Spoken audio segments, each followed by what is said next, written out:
Hello everyone, my name is Shivani Tyagi, your philosophy teacher. So today we are going to discuss empiricism. So we are going to discuss about two philosophers, Quine and Strawson. So these are the two philosophers who had problem with empiricists.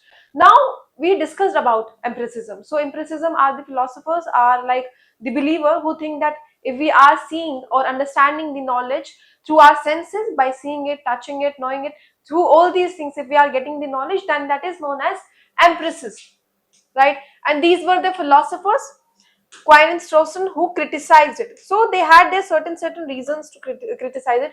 First, let's understand what empiricism is. So it's linking sense data with abstract concepts. So if you are understanding anything through your senses, then this is empiricism, right? Then they had problem with induction. They had problem with analytic synthetic distinction. As I said that it was something which was unclear. Then status of metaphysics questioned.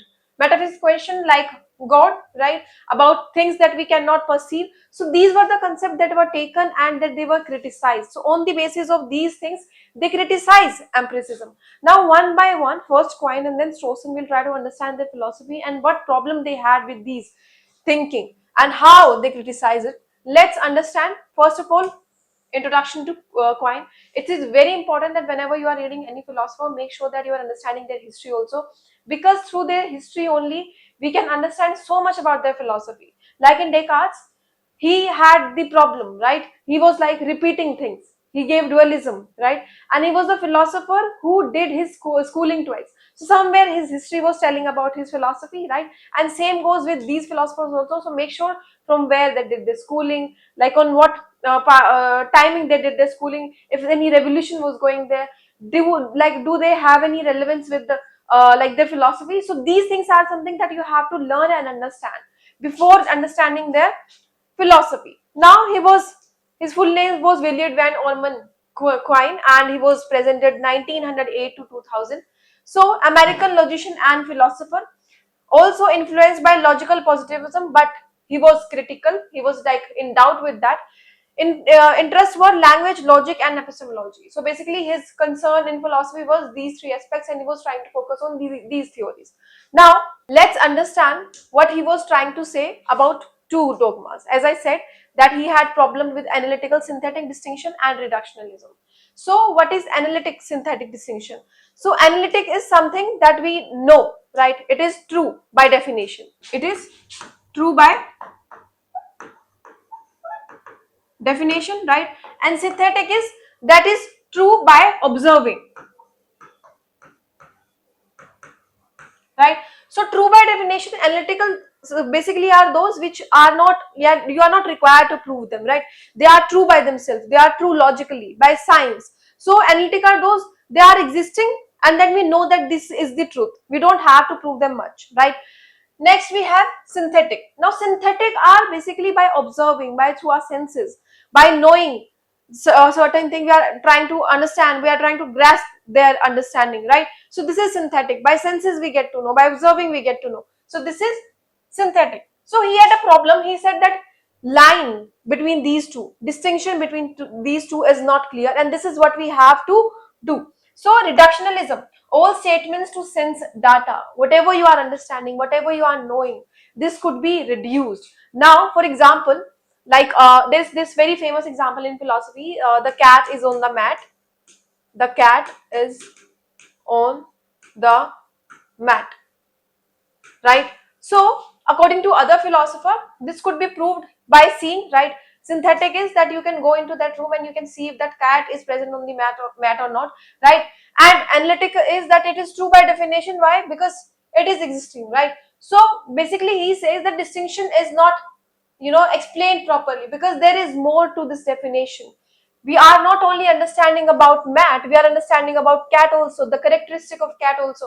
What is the color of cat, what behavior, what like color of mat is, right? What type of mat is over there. So these are the relations he talks about. So he says that distinction between these two, the line between these two is not clear, and this is what we have to understand. And reductionism, it is that all statements comes to sense data. You can go to that room, you can go to that particular place, and then you can know that if that cat is on the mat or not, right? Then both unattainable rest on shaky foundations. There is not truth to those, right? there are like more knowledge required, right? This is what we have understood, that cat is on the mat. There is more knowledge to cat, there is no more knowledge to mat also, right? So this is what he was saying, that these are not something that can be observed, these are not something that is like logical, there are more thing present to it, and this is what we have to understand, what those more things he was talking about. Next, analytical synthetic distinction. No clear boundary between analytical and synthetic. As I said, the cat is on the mat, right? So analytical is what? Which could be proved. How it is proved? By like seeing, or by, or like basically by through its definition, right? By logic it is proved, right? But synthetic, by observing, through empiricism, through senses, we are getting to know about that knowledge, right? But he says that references and facts are interlinked. If you are saying that the cat is on the mat, there is more information required into that, right? We get the concept of cat, we get the concept of mat, and then we get the interrelation between those two. So statements cannot be isolated, you cannot divide, you cannot say that this statement is analytic, this statement is synthetic, you cannot divide these two. There is more to our knowledge, and this is what this philosophy was, he was trying to understand language with real life scenarios, but in more basic and more grasping way. And this is what we have to understand, that language is something that not only require logic, but also require other factors that we use in daily to daily life.